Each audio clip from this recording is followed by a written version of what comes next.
Buenas noches, mucho gusto de saludarles, sean bienvenidos a este espacio de comunicación. Abrimos nuestra ventana de información a través de Cunori Comunica para esta edición de hoy. A nombre de nuestro director, el ingeniero Edwin Filiberto Coy, a nombre del equipo técnico de Canal 13 de Telecom y de quienes hacen posible la producción de este espacio, el equipo de Cunori Comunica y Comunicación Cunori. Muchísimas gracias. Es importante darles a conocer nuestra portada informativa o nuestra portada del programa de hoy antes de iniciar con este espacio. Hoy tendremos una plática muy interesante con un tema que ha sido tema muy actualmente en muchos espacios académicos, en muchos espacios de las redes sociales. Nos acompañará la licenciada Ana Beatriz Villela para hablarnos sobre un tema que a usted, que es docente, seguramente le va a interesar.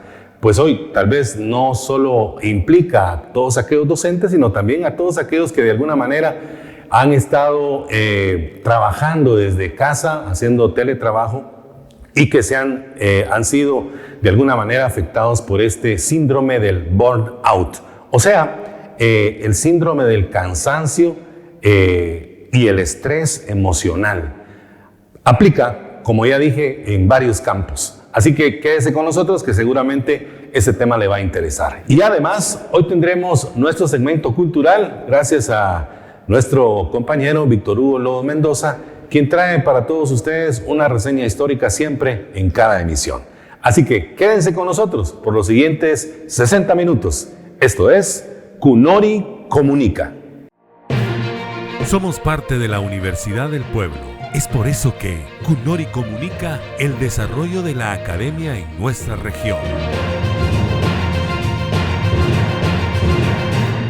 Esto es Cunori Comunica.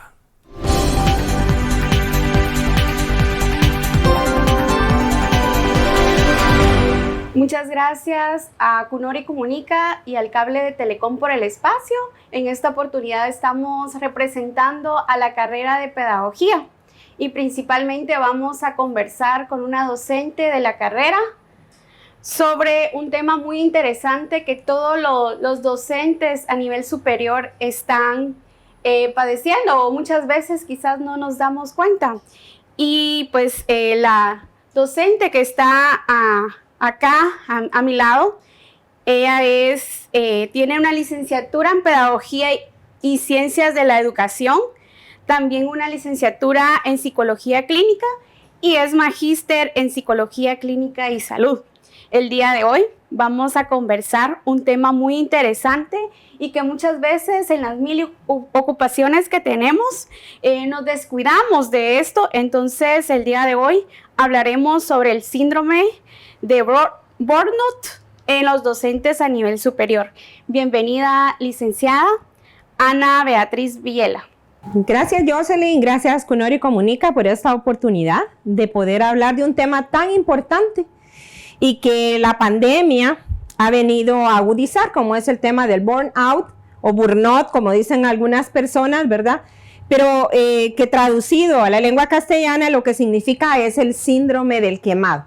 Entonces esperamos hoy pues poder aclarar, ¿verdad?, algunas dudas sobre este tema y que los que nos dedicamos a la docencia podamos evaluar en qué punto estamos nosotros para hacer las correcciones pertinentes y tener una mejor calidad de vida, que esto va a redundar en el trabajo que nosotros realizamos como docentes. Para poder conversar sobre este tema muy interesante que todos los docentes a nivel superior deberían de conocer, vamos a ver un pequeño video en el cual nos ilustra cuáles son las situaciones que se manifiestan en cada una de las personas.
Luego de poder visualizar el video, vamos a seguir conversando con la maestra Ana Villela, el cual pues me gustaría que nos explicara qué es burnout. Burnout es una patología, podemos decirle, porque esto se ha convertido en una enfermedad que ha afectado a los grupos de trabajo, principalmente los de salud, los de docencia y las personas que trabajan en finanzas. Cuando hablamos de burnout, le decía hace un momento que la traducción a esto es el síndrome del quemado. Es cuando la persona ha llegado a un agotamiento físico y mental que ya le impide realizar su labor de la mejor manera. Y decía que estas tres profesiones figuran en los estudios como las más afectadas por el burnout. Hablemos, por ejemplo, de los profesionales de la salud. Ser profesional de la salud siempre es estresante. No hay nada más difícil que, por ejemplo, trabajar con personas. Pero cuando ese trabajo implica restaurar la salud de las personas, la presión, el estrés es mucho mayor. Ahora pongámonos a pensar, por ejemplo, en las personas que atendieron los hospitales de enfermos de COVID. ¿Cómo estará la situación mental, emocional y física de estas personas actualmente? El segundo grupo, ¿verdad?, afectado en su mayoría es el de la docencia. Y el de la docencia dirán, ¿por qué? Porque muchas personas no comprenden realmente cuál es la labor de un docente, ¿verdad? Yo escucho que cuando alguien dice que es docente, la gente dice, ¡ay, qué rico!, ¿verdad?, ser docente. Mire, estos tienen 2 meses de descanso y solo van 5 horas en la mañana, pero la persona no visualiza realmente cuál es el trabajo de un docente. Porque el trabajo de un docente no solamente es presentarse frente a los estudiantes. El presentarse a los estudiantes, si vamos a hablar, aquí estamos hablando de docencia superior, pero si nos vamos a uno de preprimaria, la gente piensa que ser maestro de preprimaria es la cosa más sencilla, ¿verdad?, que es de ir a jugar. Pero hasta lo lúdico tiene una planificación y esa planificación implica horas de elaboración de material para que usted, señor padre de familia, llegue al aula de su hijo y la vea bien decorada. Usted no sabe cuántas noches de desvelo implica eso para que su niño disfrute de un ambiente agradable. La planificación de las clases, la corrección de las pruebas que se practican a los estudiantes. Y hoy, principalmente que estamos en pandemia, el proceso administrativo que el docente debe realizar también. Porque al estar trabajando en línea, por ejemplo, en el sector público, hay personas que no tienen acceso, los estudiantes, a dispositivos móviles donde puedan tener esta información. ¿Qué se ha hecho? Se ha trabajado con guías. ¿Las guías vienen hechas de una vez? Pues no, ¿verdad? Se tienen que elaborar, se tienen que calificar, se las tienen que ir a entregar, las tienen que ir a recoger, y ese es un trabajo desgastante. Enviar mensajes por WhatsApp, utilizar una plataforma digital. Muchos de los docentes, por ejemplo, de mi generación, no estábamos tan generalizados en el uso de la tecnología. Si bien usábamos redes, pero no plataformas digitales que permitieran llevar esta información a los estudiantes. Esa es solo la punta del iceberg, por ejemplo, de todo el cansancio que esto conlleva. Porque no es solamente de sentarse frente a una pantalla, ¿verdad? A una cámara que el estudiante nos ve en la pantalla, sino que esto implica además un costo económico. Este costo económico significa que, por ejemplo, las instituciones para las que trabajamos no pagan nuestro internet, lo pagamos nosotros. Si usted quiere un Zoom de paga, también tiene que pagarlo y se paga en dólares, aunque sea una mínima cantidad, pero eso significa que hay un desajuste en su presupuesto. El hecho de que las universidades, los colegios, las escuelas exijan evidencia del trabajo realizado porque no nos están viendo, no hemos ido a poner la huella de que estamos asistiendo o que firmamos, eso de generar esas evidencias implica un trabajo enorme para el docente y también para el estudiante.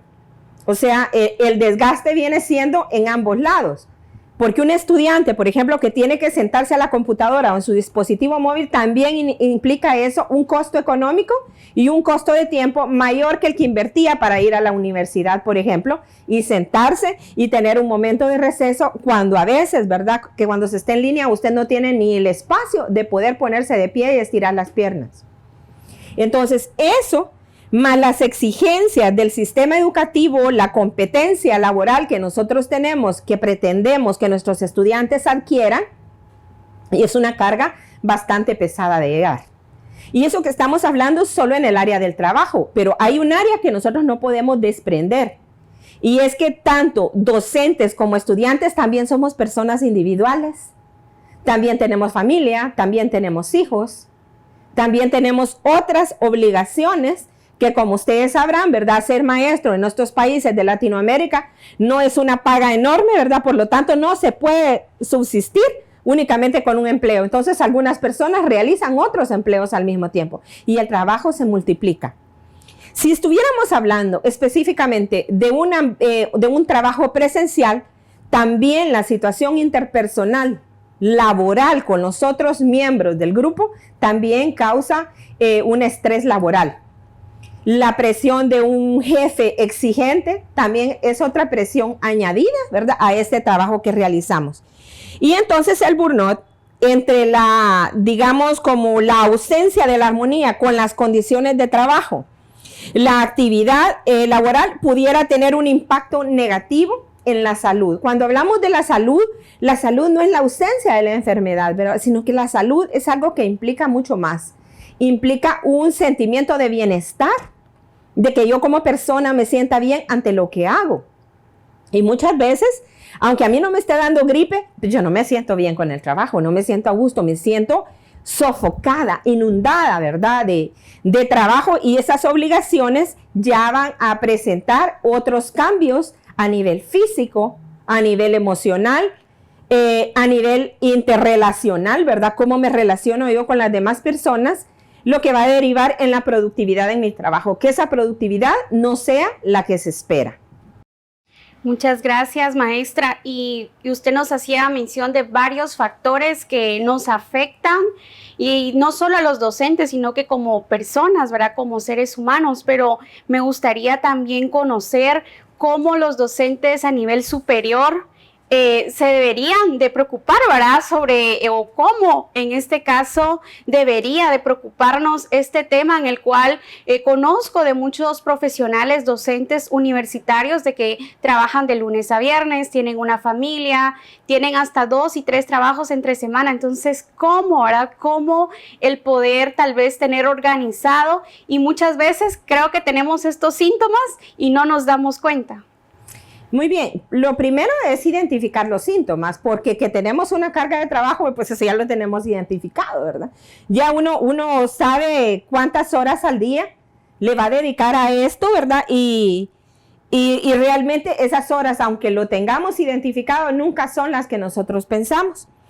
¿Cómo darme cuenta, por ejemplo, que yo estoy ante un síndrome de burnout? Alertas, por ejemplo, ¿verdad? Las primeras, pudiéramos decir, son las cognitivas o mentales, que es el sentimiento de fracaso. Yo no sé si alguien de la audiencia que es docente alguna vez no ha experimentado ese sentimiento. Si no lo ha experimentado, usted está completamente bien. Usted hace un trabajo de 100 puntos. Pero ese sentimiento de frustración, de que usted prepara una clase, se esfuerza un montón, investiga, busca videos, busca estudios para poder reforzar ese conocimiento, y los alumnos no leyeron ni siquiera la guía programática para saber cuál es el tema que vamos a tratar hoy. Entonces, cuando yo tengo burnout, eso ya no me causa simplemente una molestia, eso me causa una frustración. O sea, ¿yo qué hago aquí, verdad? Yo aquí me esfuerzo al máximo y no obtengo resultados. La impotencia, el desamparo. Cuando decimos el desamparo es como que yo voy nadando contra la corriente. Y yo sé que los profesores universitarios sentimos eso, ¿verdad? Porque la universidad se preocupa de los estándares que los alumnos deben llenar, pero no de las condiciones en las que el docente debe, ¿qué le digo yo?, actuar, o los medios que debe tener a su alcance para poder desenvolverse. Y nos sentimos desamparados. Si, por ejemplo, yo fuera docente más precaria de lo que soy, y no tengo una computadora para dar clases, yo tendría que ir a un café internet todas las veces que quiera dar mi clase. ¿Eso cuánto me va a implicar? Un montón. Me siento, pues, en ese punto de vista, desamparada, frustrada, a veces inadecuada como profesional. Actualmente, ¿verdad? Los programas, esto sería como dentro de lo normal, aunque lo normal no existe, porque bajo qué norma lo medimos. El hecho de que, por ejemplo, nos dicen a nosotros que usemos una plataforma. Y hay miles de plataformas con las cuales nosotros no estamos familiarizados, ¿verdad? A mí personalmente me pasó algo, y gracias a Dios tuve estudiantes muy colaboradores, ¿verdad? En el grupo. Aquí, por ejemplo, yo mis clases las doy, y esto no se va a tomar como publicidad por Zoom, pero por ejemplo yo no había usado Moodle. Y entonces cuando quería ingresar, perfecto, ingresaba, empezaba a hablar y quería poner mi presentación y nadie la veía. Entonces tenía una estudiante, eso fue en Cunizá, tenía una estudiante que se llamaba Silvita. Y Silvita, por favor, mándemela por correo, licenciada, mandar la presentación por correo para que ella la pudiera transmitir, porque yo no podía por la mía. Y así habemos muchos, ¿verdad? Las tareas, se me desaparecen las tareas que se me hicieron en esta plataforma, en la otra, se cae la plataforma. O sea, esas condiciones, por ejemplo, yo no las puedo llenar, y eso me genera sentirme un ser humano no apto para este trabajo en ese momento. Eso puede pasar en un momento también, la dificultad para ver los aciertos del éxito. Nosotros como maestros tenemos una labor muy gratificante realmente. Sembramos, pero casi nunca vemos los frutos. Por ejemplo, una persona que invierte en la bolsa de valores se estresa un montón, pero al rato pues mira un platerío que está a su favor. También puede ver lo contrario, puede ver cuánto perdió. Pero nosotros como maestros, esto es invisible hasta cierto punto. Y eso a veces también, el no ver los resultados de nuestra siembra, el no ver la cosecha, a veces también nos frustra. Estos signos cognitivos también se van manifestando como con la pérdida de la atención. Estamos de repente dándole clases, ¿qué les iba a decir? O como, y yo no encuentro el ejemplo, ¿verdad? Entonces yo ya me voy dando cuenta que yo no estoy bien, estoy quemada, porque eso es lo que significa burnout, ¿verdad? Estoy quemada porque hace 5 años yo tenía esa facilidad de encontrar los ejemplos de lo que quería explicar. O si, por ejemplo, el estudiante me dice, profesora, y así eso que usted está explicando en la vida cotidiana, ¿cómo pudiera ser? Y entonces yo empiezo a ver, pues ¿cómo, verdad? Permíteme un momento. Y empezamos a pensar, entonces yo debo de tener una alerta ahí. Yo estoy ya siendo quemada porque ya tengo dificultad en la atención, en la concentración, en poder encontrar aquellos resultados que yo necesito al instante. También la ansiedad. La mayoría, por ejemplo, no solo estábamos ansiosos por la pandemia, sino por este tipo de situaciones, a veces frustrados también por por la manera en que se recibe esto, ¿verdad? Que al alumno puede parecer monótono. Si bien usted está en un aula, a veces le basta un marcador para poder dar clases, pero tiene esa capacidad de movilidad, de interrogar face to face a los estudiantes, cosa que no podemos hacer porque yo no puedo exigirle a un estudiante, aunque sé que algunos lo hacen, que tenga su cámara encendida. ¿Por qué? Porque si este muchacho está en un dispositivo móvil a la cual le puso 25 quetzales de carga, ¿qué va a pasar si yo exijo que su cámara esté encendida? Hay mayor consumo de datos también. Entonces, cuando yo empiezo a ver que todo eso se me dificulta, la falta de motivación, yo me levanto todas las mañanas para ir a dar clases porque tengo que ir. Pero a mí, en mi cabeza no me dice algo, qué calidad que ya amaneció, ¿verdad? Vamos a ir a dar clases. Entonces ahí yo empiezo a ver que estoy saturada, estoy quemada, me siento agotada. Esos son solo los síntomas cognitivos, aunque no los mencioné todos.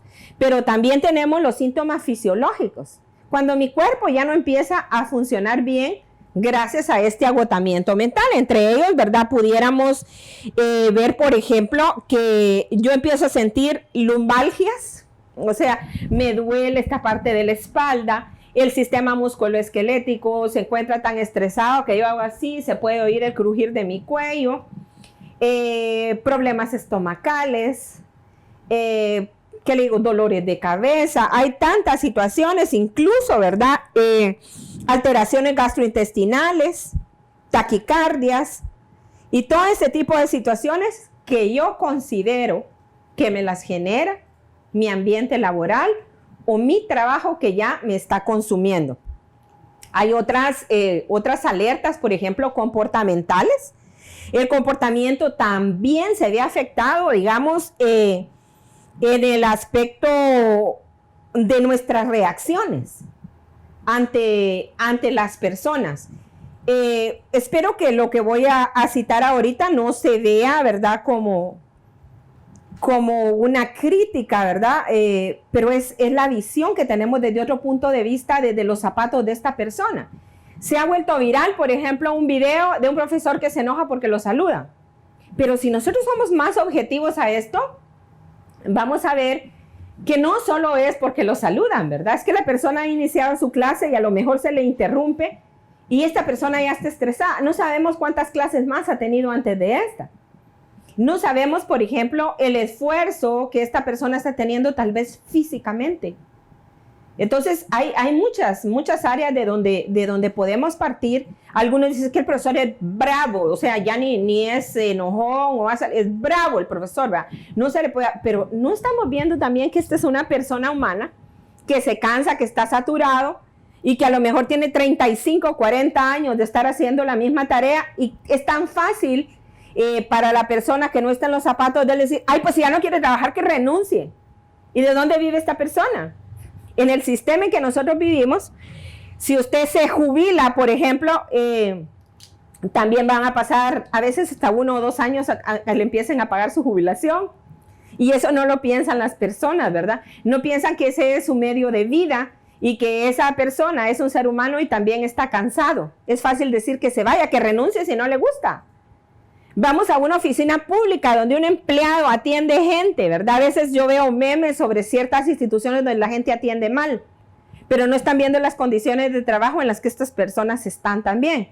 Entonces, para mí como persona, para identificar mi burnout, ¿qué hago yo? Entonces yo veo, pues yo ya me estoy enfermando mucho. A mí el trabajo ya no me está haciendo mucha gracia, no me está gustando. Por ejemplo, también mis reacciones conductuales ya no son las que tenía antes, donde me agradaba cuando me preguntaban, porque yo me podía expandir en mi tema, sino ya me causa cierta molestia. Fíjese que si ustedes fueran acuciosos, si buscaran por favor en el internet videos sobre cómo combatir el burnout y contrastan, por ejemplo, los videos europeos con los videos latinoamericanos, hay una enorme diferencia entre las sugerencias que se dan para los europeos y las sugerencias que se dan para nosotros. En Europa, por ejemplo, dice, si usted siente que ya está siendo víctima de burnout, váyase de vacaciones.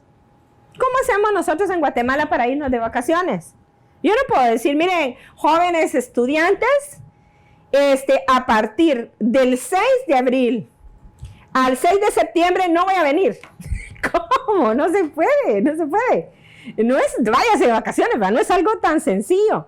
Allá dice también, renuncie, cámbiese de trabajo. Y aquí usted cambia de trabajo, no encuentra otro. Y no es como que digamos que yo me resigno a este trabajo, pero sí debo encontrar estrategias, ¿qué le digo? Factibles, ¿verdad? Para poder vivir con esta situación, porque nosotros ahí sí vivimos en una situación de desamparo. Yo no me puedo ir del trabajo porque me cansé.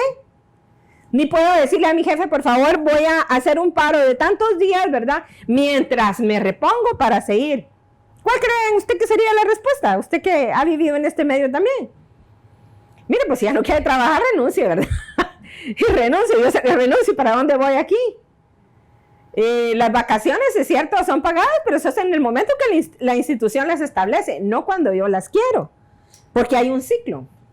Entonces, ¿cómo poder nosotros el salir de nuestra rutina de trabajo que iniciamos a las 7, a las 8 y tener una hora para nuestra salud? Porque nuestra salud también es primordial. Entonces, de ahí depende el éxito de nuestro trabajo, el yo sentirme bien, el mejorar también nuestra autoestima. Entonces, ¿qué acciones podemos hacer para poder como mejorar también nuestra salud y que nuestro estrés también vaya como fluyendo? Muy bien. Usted decía algo bien importante, ¿verdad? Nosotros no podemos irnos un mes de vacaciones y regresar. De hecho, un signo del burnout es cuando usted, por ejemplo, ya no le alcanza el fin de semana para sentirse descansado. Porque el trabajo docente implica que el fin de semana usted vuelva a trabajar para hacer material para el lunes, martes, miércoles, jueves, viernes. Entonces, sábado y domingo es para hacer material de nuevo. Y los que trabajamos hasta sábado como que no queda. Entonces implica desvelarse. Mire, cuanto más nos esforzamos nosotros desgastando nuestro cuerpo, menos resultados tenemos. Yo les he dicho esto a los estudiantes, pero también aplica para los profesores. Y es que es organizar nuestra rutina. ¿Qué significa organizar nuestra rutina? Que nosotros por lo menos durmamos 6 horas al día, que eso es lo que debería de dormir una persona adulta. Si fuéramos niños necesitáramos 8 horas. Pero cuando somos personas adultas, a veces empezamos a trabajar de noche. Pues trabajamos mañana y tarde, obviamente tenemos que trabajar de noche, pero no hasta altas horas de la noche, ¿verdad? El consumo o digamos la muerte de las neuronas por desvelo es equivalente a las de un alcohólico, ¿verdad? O sea, nosotros es como si tuviéramos estaríamos matándonos. Así como dice el término, consumiéndonos por dentro, si no dormimos lo suficiente. Entonces, es más prudente acostarse temprano y levantarse más temprano que desvelarse, ¿verdad? Esto va a ayudar un poco si usted se acuesta, por ejemplo, 9 de la noche. Cuando uno dice 9 de la noche, la gente dice, ¡ay, no, pues tan temprano! ¿Por qué? Porque fíjese que realmente, voy a hablar de otro tema aquí, que es el ciclo del sueño y la higiene del sueño, es que el ritmo circadiano, que es ese reloj biológico que nosotros teníamos, está diseñado para 12 horas de vigilia, o sea, 12 horas de estar despierto y 12 horas de sueño. Pero la invención de la energía eléctrica hizo que esas horas disminuyeran. ¿Por qué? Porque cuando la claridad se prolonga, las personas piensan que pueden seguir siendo activas y siguen trabajando. Pero es un error. Deberíamos de dormir bien para poder rendir mejor. Su estado de ánimo cambia, por ejemplo, cuando usted ha dormido que cuando está desvelado. Y la organización de nuestras rutinas, me refiero a que a veces, ¿verdad? Sí es culpa nuestra, por ejemplo, el saturarnos de trabajo cuando podemos simplificar esta función organizando bien nuestro horario. Nuestro horario debe contemplar incluso tiempo, si usted quiere ver una serie, tiempo para ver una serie. Tiempo para comer en la mesa. La mayor parte de los docentes van comiendo en la mano porque siguen trabajando. Y algunos podemos ver en su computadora que ahí tiene el desayuno mientras está dando clases porque el tiempo no le alcanza. Pero es que a veces no organizamos bien. Eso es una. Otra situación es hacer ejercicio. La buena alimentación. La buena alimentación no se refiere a que usted coma comida gourmet, sino que usted coma los nutrientes que se consideran necesarios. Una buena ingesta, por ejemplo, de vegetales, de cereales, de cereales amarillos, por ejemplo, y vegetales verdes, le va a dar a usted esa energía que necesita y esa mejor concentración para poder rendir de mejor manera. Pero no es solo trabajo del que se siente quemado, esto también tiene que ser trabajo de las instituciones. Y es que me van a perdonar, ¿verdad?, los que me escuchan, si son directores de instituciones, pero como la virtualidad ha llegado al director de la institución, no le importa que el empleado tenga vida propia. Se terminó el trabajo, ok, se terminó la jornada de trabajo, ahora vamos a poner jornada para reuniones fuera del trabajo, para que se rinda mejor. Entonces el trabajo terminó a las 6 de la tarde, a las 7 tenemos una reunión. Ese es el tiempo del empleado. Y el empleado también tiene vida propia, también duerme, también come y también tiene familia con la que necesita interactuar. Entonces se necesitan medidas de parte de las instituciones para respetar el tiempo del empleado. Resulta muy bueno para algunas personas también, que le digo, premiar con pago de horas extras, y las personas, como tenemos necesidad económica, a veces las trabajamos porque se pagan. Pero no debería ser así. Si yo quiero que un empleado rinda bien, no lo debo estresar, no lo debo de agotar físicamente para que esto pueda rendir. Entonces es bipartita la función. Para sentirnos nosotros bien también debemos hacernos nuestros chequeos médicos. Por ejemplo, yo digo a veces, es que me siento falto de energía. Pero ¿cuántas veces en la vida yo me he checado, por ejemplo, la vitamina D? A veces no lo hago. Sí, pero es que yo no tengo la plata suficiente. Bueno, pues entonces vaya a una institución pública, sáquese una consulta donde el médico a usted le explique cómo se siente y pueda ayudarle en este aspecto. Pero nosotros, los latinos, somos muy descuidados. No llevamos una medicina preventiva, sino una medicina curativa. Vamos hasta que estamos enfermos. No tomamos las medidas pertinentes también. La sana convivencia con la familia. Usted váyase del trabajo, por favor, y deje el trabajo ahí. Por eso era muy bonito cuando trabajábamos presencial, porque las tareas se podían corregir ahí mismo, ¿verdad? Y todo esto. Y en línea, pues el tiempo no alcanza, porque ese tiempo también implica dinero para las personas y nos la tienen que mandar, ¿verdad? Y tengo mi bandeja llena de correos, de pruebas que no he podido calificar. Porque yo tengo que generar esas evidencias en la plataforma. Además de eso, tengo que rendir informes sobre el trabajo dado, por las capturas de las fotografías de los estudiantes. Tengo que hacer tantísimas cosas que no dependen solo de mí, sino que las personas que están a cargo de las instituciones también deben de ver que trabajan con seres humanos y que no somos máquinas, que nos cansamos, que como vimos en el video, la pila se agota, se va agotando, y para volverla a llenar necesitamos descansar. Necesitamos tener ambientes laborales sanos, donde no generemos nosotros antipatía, rencor contra la persona que nos dirige, porque nos satura de trabajo y encima de eso no hay ningún estímulo, ¿verdad?, para las personas, ni siquiera una felicitación, ni siquiera un agradecimiento. Nadar, por ejemplo, es uno de los ejercicios que ayuda a restaurar no solamente el cuerpo, sino también el espíritu. Pudiéramos hacerlo, ¿verdad? La hidroterapia es buenísima y si usted nada más horas va a fortalecer sus pulmones, va a hacer otro tipo de bienestar para su cuerpo que le va a permitir rendir mejor.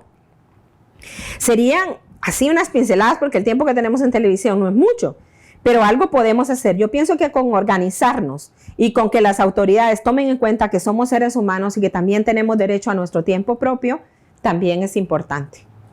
Gracias, gracias maestra. Y también cómo identificar, usted ya nos decía diferentes factores, problemáticas, pero a mí me parece interesante, no sé si en otros países, porque o acá en Latinoamericana o específicamente en Guatemala, hay estudios donde realmente verifican, ¿verdad? O hay resultados en el cual hay muchos de los maestros o docentes que padecen de estos síntomas. Pues se padece en todo el mundo, pero como que no todo el mundo se preocupa sobre el trabajo que hacen los maestros y hace investigaciones. La pandemia vino a ser una chispa para ver, ¿verdad?, ese detonante. Y entonces hay estudios, por ejemplo, yo tengo aquí sobre la mesa ¿verdad?, que es de una universidad de Venezuela. hay otra universidad de Guayaquil y una universidad, la UCA en Chile, hizo una investigación en la que participé yo porque todos los internautas que se dedicaban a la docencia podían participar y los resultados de eso fueron alarmantes porque dice que el 73% de los docentes padecemos de burnout. ¿Y qué se está haciendo? Nada. En Europa, ¿verdad? Eso sí hay estudios desde hace mucho tiempo. En Europa se decía que antes de la pandemia había como un 23% de burnout en las escuelas por parte de los maestros, pero hay que ver que las jornadas de trabajo de Europa son muy diferentes a las nuestras. Y esas jornadas, por ejemplo, son agotadoras para nosotros y para los estudiantes. Por ejemplo, usted que ha estudiado en fin de semana, ¿verdad? Que ha tenido el privilegio de ser su docente, ¿usted a qué hora llegaba a la universidad? A las 7 de la mañana. A las 7 de la mañana, ¿y a qué hora se iba? 5:30. Y solo tenía una hora de receso. Entonces esa jornada, si usted se pone a pensar, ¿verdad? No solo usted la sufrió, sino también el que le dio clases. Y más el que le dio clases, que es el que, digamos, se desgarganta hablando, elaborando materiales para que usted desarrolle. Y entonces eso, pues, desgasta. Y allá, pues, en Europa se ha tomado en cuenta eso y se han disminuido las jornadas de trabajo, ¿verdad? Los días de la semana, el trabajo en línea, por ejemplo, hecho de otra manera.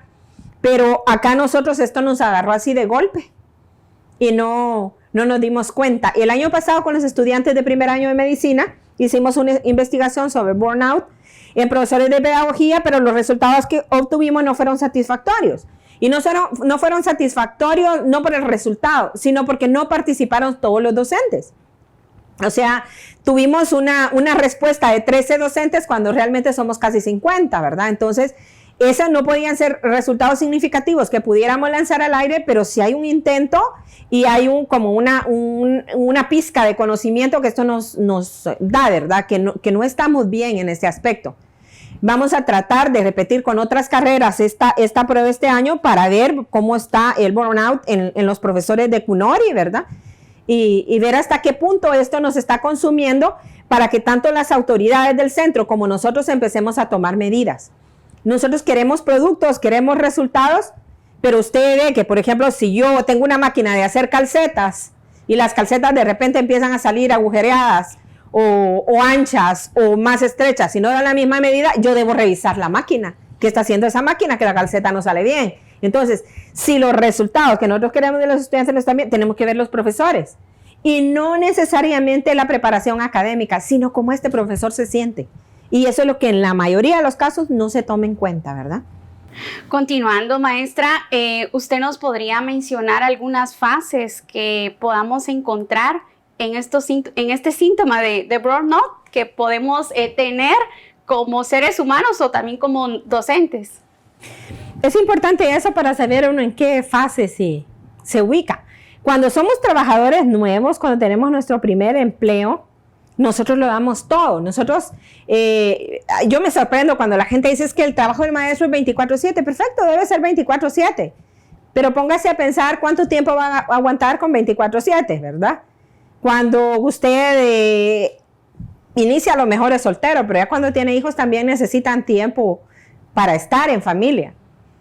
Pero, ¿a qué me refiero eso? Que hay una fase de entusiasmo, como yo le decía hace un poquito de luna de miel, cuando uno se casa con el trabajo y uno empieza a dar todo. Y todo significa, ¿verdad?, estar ahí, a veces no ir a su casa, ¿verdad?, porque está haciendo muchas cosas importantes para el trabajo, pero esa fase avanza y avanza y llega al agotamiento. Y ahí uno se va dando cuenta, ¿verdad?, que no está rindiendo como debiera, su trabajo lo hace muy bien, pero llega al despertar, y al despertar usted dice, bueno, ¿y a dónde llegué yo con todo esto realmente? Estoy dándolo todo, pero a mí sí ni siquiera una palmadita en la espalda me han dado y me han dicho, mire qué bien lo hace, ¿verdad? Qué bueno que usted entra a las 7 de la mañana y la jornada termina a las 5 y usted a las 7 y todavía está aquí en la universidad. Rara vez va a suceder eso, aunque usted no trabaja por eso. Pero el colaborador, dice, este es un estudio de Guayaquil, es el colaborador en esta fase piensa que el trabajo va a satisfacer todas las necesidades que tenga, solucionará todos los problemas.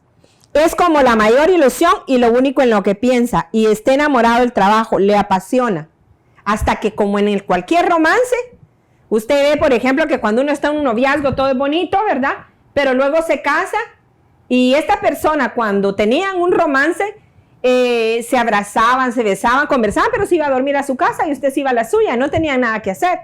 Pero ahora comparten todo este tiempo, ¿verdad? Y ya cuando ya estamos casados con el trabajo, a veces llega esa fase de estancamiento. Como en la vida cotidiana, la luna de miel no dura para toda la vida y entonces empezamos a sentir el desgaste físico por el trabajo y el desgaste emocional. Y ahí empezamos a ver otras características, ¿verdad? Que eso no satisface todas nuestras necesidades.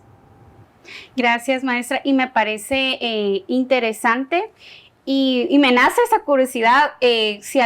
Bueno, yo me he interesado mucho en el tema y quisiera como saber en qué fase me encuentro. ¿Puedo recurrir a algún lugar? O cómo, así como a veces evaluamos nuestros temperamentos, ¿verdad? Que hay un test donde podemos autoevaluarnos y decir, bueno, yo soy melancólico, yo soy esto, y ver en qué fase, ¿verdad? Nos encontramos y decir, bueno, momento, necesito tiempo, necesito reorganizarme para continuar con la vida, porque realmente a veces estamos quemados ya. Ahí, donde estamos ahorita, no es el mayor problema.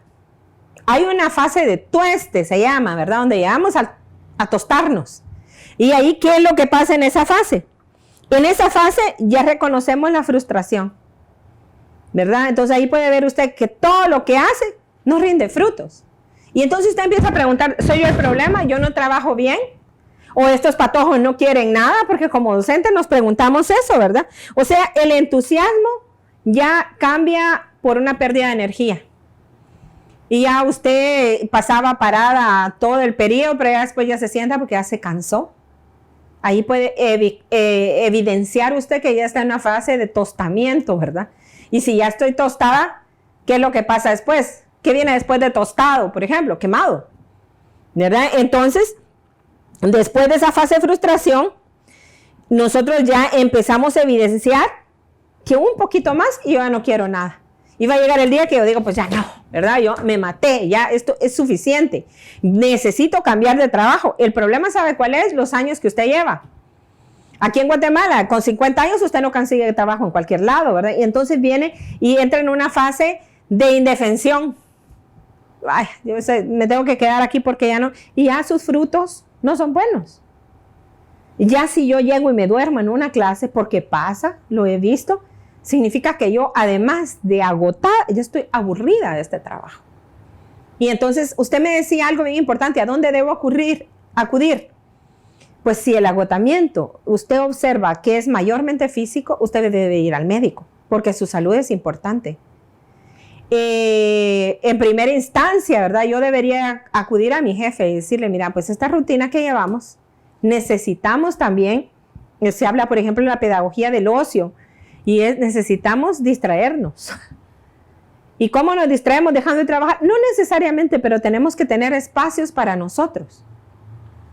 Yo debo cuidarme a mí mismo, el autocuidado es importante, hacer ejercicio, dormir, comer, distraerme. Aquí no estamos muy acostumbrados, pero hacer meditación es buenísimo, hacer yoga es buenísimo, ¿verdad? Eso va a ayudar a mi salud. Pero si hay algunas cosas que a mí me incomodan de mi trabajo, y esas cosas ya repercuten en ansiedad, en depresión y en otras patologías, yo debo de ir al psicólogo. Y esto no es una publicidad, ¿verdad? Porque no soy solo yo psicóloga en este mundo. Hay miles de personas con las que pueden asistir. Pero yo debo de llegar ahí para poder mejorar este tipo de situaciones. Lo ideal es que yo no tuviera que ir al médico ni al psicólogo por cuestiones de mi trabajo. Mi trabajo debería de ser para mí no solo el medio de vida, lo que a mí me satisface mis necesidades, sino también debe ser como el motor que me impulsa. Y para eso necesitamos trabajar bien, ¿verdad? Las dos personas, la institución y yo. ¿Cómo poder invitar a todas las personas que hoy nos están viendo o nos están escuchando para que podamos hacer un alto en nuestra vida y hacer ese diagnóstico, ¿verdad? Nosotros mismos, hacer esa meditación que usted mencionaba es muy bueno. Tomarnos quizás unos 10 minutos en la noche o cualquier horario para poder evaluar y luego continuar con nuestra vida. Yo pienso que debemos educarnos, ¿verdad? Debemos de pensar que que no todo en la vida es trabajo, que el trabajo bien hecho requiere también otro tipo de esfuerzos como el cuidado de la salud. Pero también hay en la red, usted puede encontrar muchos tests sobre burnout, donde puede usted autoevaluarse, ¿verdad? Y ver cómo está para empezar a darse esos espacios, ¿verdad? Para empezar a hacer esos cambios en su vida. Además, un chequeo al año nos vendría muy bien, un chequeo, estamos hablando físico, ¿verdad? Nos vendría bien, ¿verdad? Porque si la máquina está en buenas condiciones, pues nosotros podemos dar mejores resultados. Informarnos sobre el tema. Hay mucho material actualmente, ¿verdad? Desde que el teletrabajo se inició, ¿verdad? Hay mucha información a la cual nosotros podemos acceder para ver si nosotros estamos llegando a este punto y poder, como decía usted, poner un alto y corregir nuestra conducta, ¿verdad? Organicémonos mejor, ¿verdad? Pero sobre todo, seamos felices. Si nosotros no somos felices, todo lo que nosotros realicemos no va a ser hecho de la mejor manera. Muchas gracias a toda la audiencia por escucharnos. No sé, maestra, si usted quisiera dar unas palabras de despedida y sobre todo de motivación. Tanto Se me ocurre algo, tal vez no sean muy motivadoras, pero sí reflexivas, ¿verdad? Todos, la sociedad entera, padres de familia, docentes, las personas que se dedican a la supervisión y a la administración de la educación están preocupados en el estudiante. La pregunta es, ¿quién se preocupa del docente? Si no hay nadie que se preocupe, el docente se tendrá que preocupar por sí mismo. Entonces, seamos personas felices, creo que ese sería el mensaje, ¿verdad? Seamos personas felices, hagamos lo más que nos apasiona, porque eso también es algo, el centro, ¿verdad? Hacer lo que nos apasiona y sobre todo, ser feliz. Muchas gracias.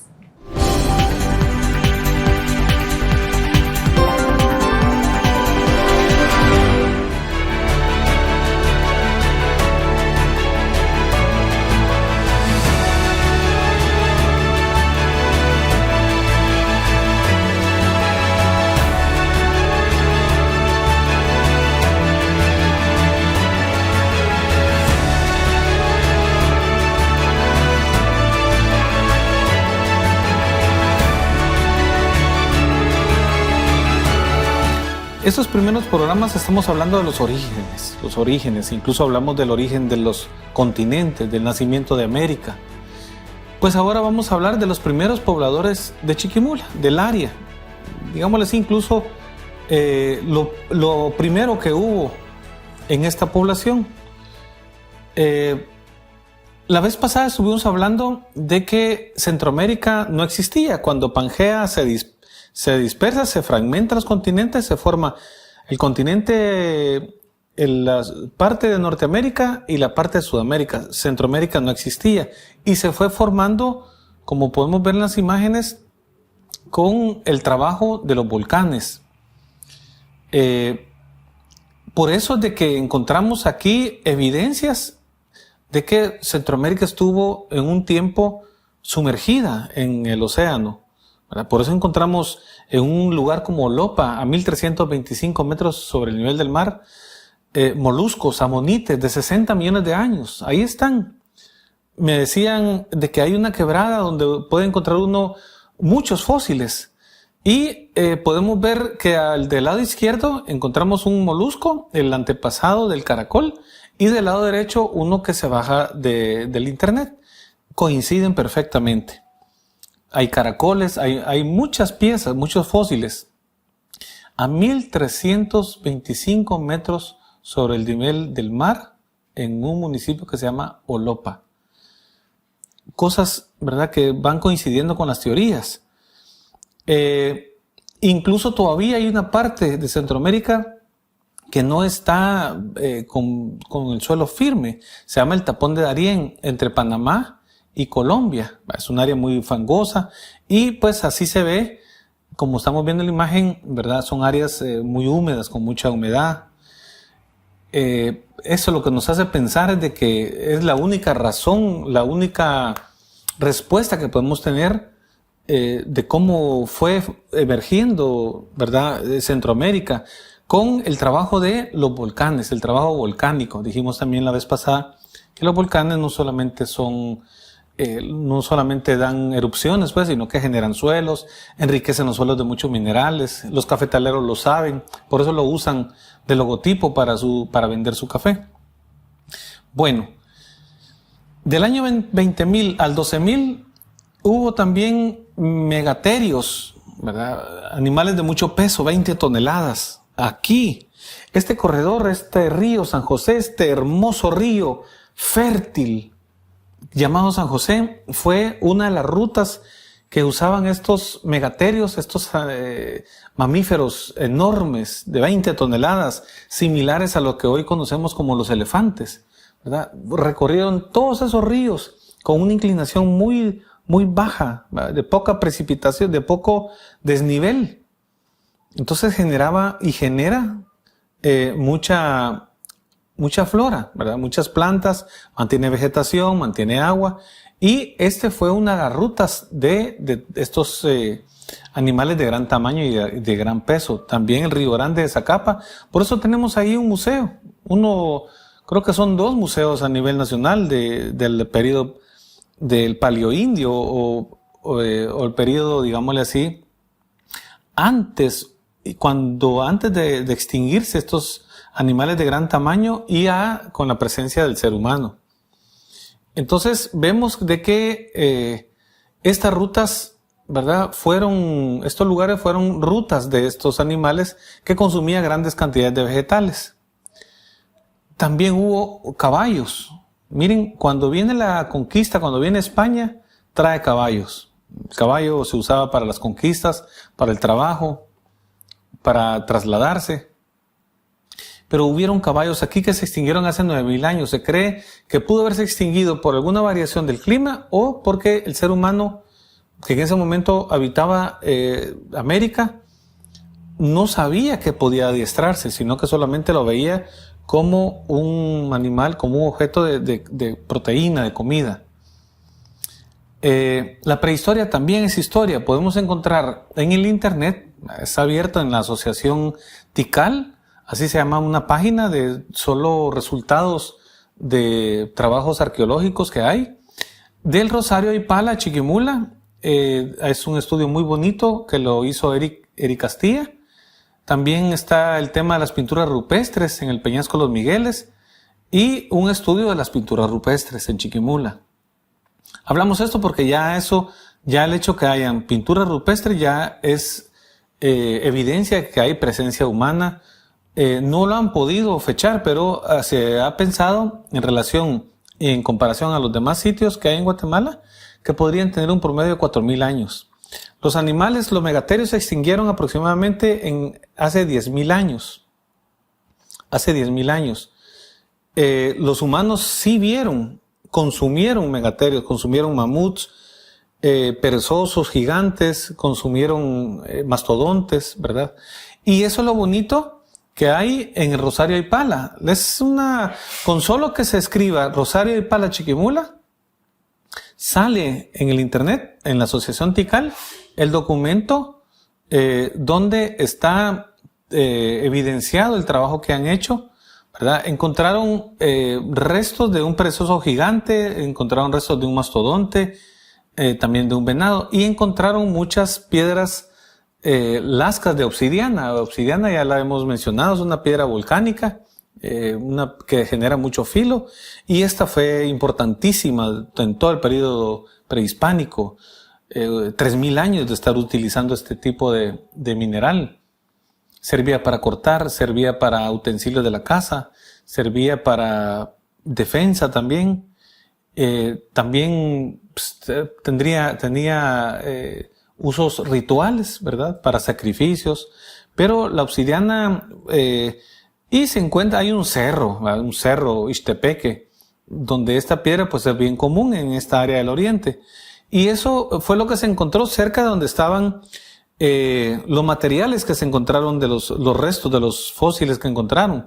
Encontraron molares. Vamos a ver aquí, podemos ver el tamaño de una muela, de un mastodonte, el tamaño de una mano.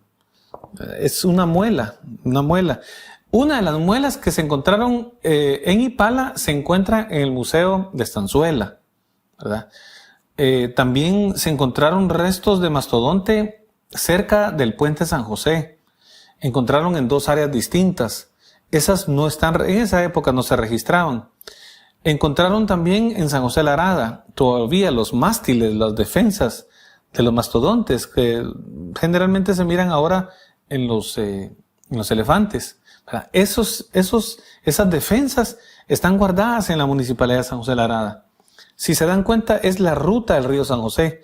El puente San José, luego continúa, llega a San José la Arada y luego continúa hacia el Rosario Ipala. Y también hay otros sitios arqueológicos ahí cerca donde encontraron evidencias. Es decir, estos animales estuvieron aquí en este recorrido hace 8,000 años, o 10,000 años, perdón, estuvieron recorriendo estas áreas. Miren el panorama de Chiquimula como era hace 10,000 años. Recorridos, digámosle así para que se entienda, de animales semejantes a elefantes. Estos animales todavía no hay seguridad de por qué se extinguieron. Pudo haber sido por la mano del hombre, pudo haber sido por alguna bacteria, algún virus, o simplemente porque consumían grandes cantidades de vegetales y llegó el momento en que no daba, o sea, el consumo era exagerado y estos animales de alguna manera se extinguen. Podemos ver en el mapa de Guatemala todos los sitios donde se han encontrado fósiles de animales de ese periodo. Y pues como ya dijimos, en el río San José, si se dan cuenta, el río es muy fértil, la cuenca, el desnivel es muy poco, entonces el agua se permanece y genera flora a los lados y también fauna. Y estos animales lo recorrieron. Son riquezas que tiene Chiquimula. Chiquimula cumple con todas las etapas de la historia, incluso con la prehistoria. Estos animales buscaron sitios de medio ambiente idóneos en la búsqueda del agua y de grandes cantidades de vegetales. El periodo paleoindio se le ha llamado porque es del 12,000 al 4,000 antes de Cristo, ¿verdad? Que es una vida, pues, más o menos nómada de cacería, pero ya en el año 4000 ya existía la domesticación de muchas plantas. ¿Verdad? El maíz, por ejemplo, más o menos un promedio de 5,000 o 6,000 años de haberse domesticado.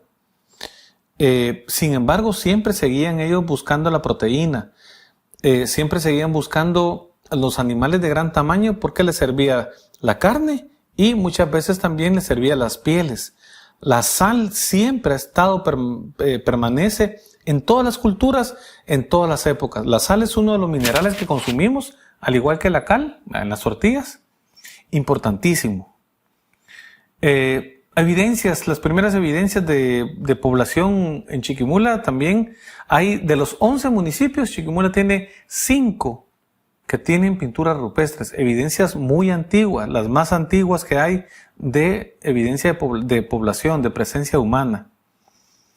Entonces, en el Rosario, Eric Castilla, el que hizo el informe, él dice que podría tratarse de un rastro en el Rosario porque encontraron huesos y molares y partes de vértebras de un mastodonte, de un oso perezoso gigante, de un venado y de roedores, es decir, 4 tipos de animales distintos y piedras lascas alrededor.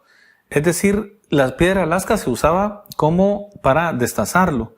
Entonces, lo que es por titularlo, de alguna manera, por hacerlo didáctico, que se dice que podría tratarse del primer rastro que hubo, digámoslo así, de procesamiento de la proteína.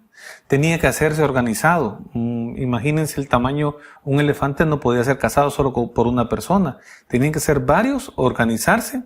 Se cree que en esa época, del año 12,000 al año 4000, esa época eran grupos pequeños de 20, tal vez las poblaciones de 20, subgrupos, ¿verdad? Que de alguna manera vivían organizados, ¿verdad? Con la gente vulnerable que no se movía, ancianos, niños, mujeres embarazadas, y los hombres andaban en la cacería. Se tenían que organizar. A lo mejor tuvieron conflictos, ¿verdad? De unas poblaciones que llegaban a otros lados. Sin embargo, no hay evidencia de nada de esto. Pero fueron los primeros que empezaron a ver en estas áreas un lugar apto para vivir. Encontramos, pues, el más conocido es el de las pinturas rupestres que están en San Juan Ermita. Sin embargo, hay otras que son muy bellas que vamos a ir presentándolas poco a poco. Incluso tenemos una sorpresa para la población de Chiquimula, una sorpresa que esperamos se consolide en los próximos meses para que la gente los pueda encontrar exposiciones en la vía pública, abiertas, sin ningún problema de aglomeración, ¿verdad? Estamos estudiando la forma de hacerlo lo más limpio, lo más sano posible y que también la población tenga acceso a lugares agradables, ¿verdad? A lugares públicos, pero que se conviertan en lugares agradables. Tuvieron también las primeras poblaciones, pues, el acceso a plantas que todavía se siguen encontrando en el mercado, ¿verdad? Flores, chipilín, ayote, pacayas, flor de izote, loroco, son plantas que se dan aquí de manera natural. Maleza, digámoslo así, al estilo de la maleza, que no hay necesidad de estarlas abonando ni fumigando, sino que se dan de manera natural, son muy limpias para consumirlas. También plantas que ¿verdad? Debajo, raíces que son comestibles, el camote, la manía, la yuca, ¿verdad? Y pues la genialidad de los mayas, el aporte que dieron los mayas al mundo entero, geniales agricultores, ¿verdad? Muy difícil crear de una espiguita que casi no da fruto, solo unas semillas que al comerlas era un poco dulce. Las fueron domesticando.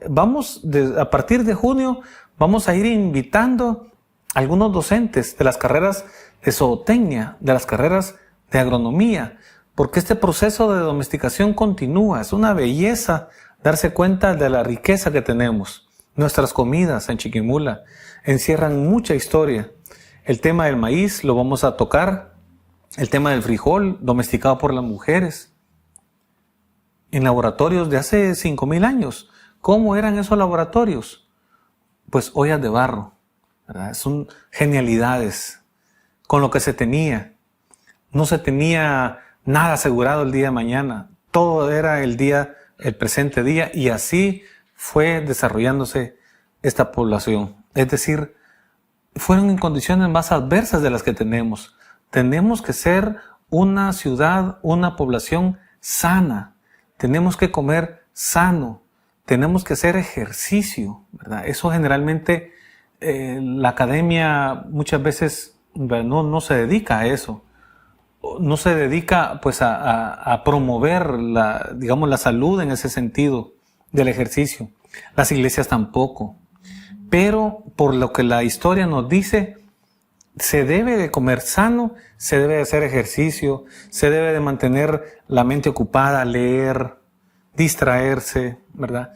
Eso es lo que hace una ciudad fuerte, con ciudadanos sanos. También se tuvo en el periodo prehispánico pocos animales con proteína, ¿verdad? Solamente el chumpe, ¿verdad? Que era un animal pues de mediano tamaño. Ya se habían extinguido de lo que hablamos, los megaterios. Se extinguieron en el año 10.000. Ya no habían, a partir del año 10.000, en cuenta regresiva hasta el periodo maya, ya no habían mamuts, megaterios, osos perezosos, nada. No habían megaterios, no había animales de más de 20 toneladas. Solo quedaba el venado, el chumpe, el tepezcuintle, mariscos. Poca proteína. El 99% de proteína que consumimos en la actualidad es la que trae España. Y pues la genialidad de las aves también, el transporte que hicieron las aves en toda América, del traslado de semillas, ¿verdad? Por ejemplo, la guayaba, marañón, la papa, la piña, la papaya, la maní, el cacao, maracuyá, el hule. Todos esos productos, todos esos vegetales no son domesticados en Centroamérica ni en México. Son traídos de Sudamérica, del área de Ecuador, el área amazónica, ¿verdad? Entonces tenemos un continente muy rico que ha dado mucho a la humanidad, y nuestras comidas siguen evidenciando esta riqueza de flora y fauna que tenemos, ¿verdad? El tema, después el proceso como los mayas procesan los alimentos, que todavía los seguimos usando.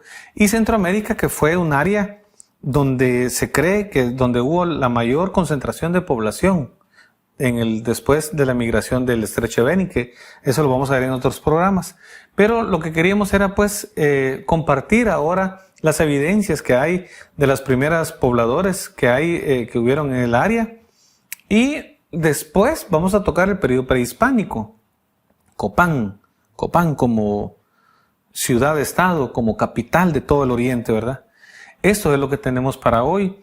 Es un tema muy bonito, es un tema que toca nuestras raíces, es un tema que toca nuestra alimentación, nuestra forma, nuestro ambiente.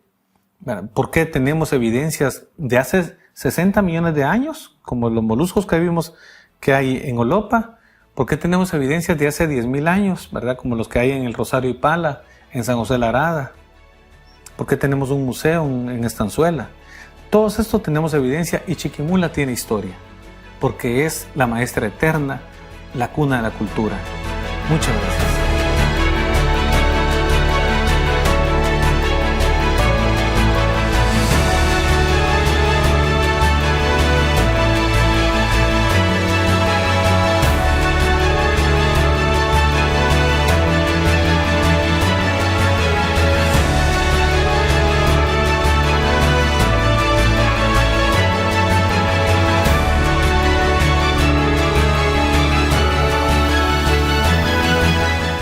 Como siempre, nos da muchísimo gusto agradecer la sintonía permanente a este espacio de información académica.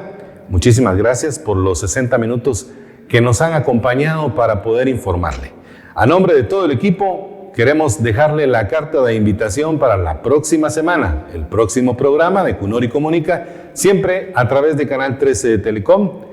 Como siempre, queremos desearle una feliz y agradable noche y una productiva semana. Hasta la próxima.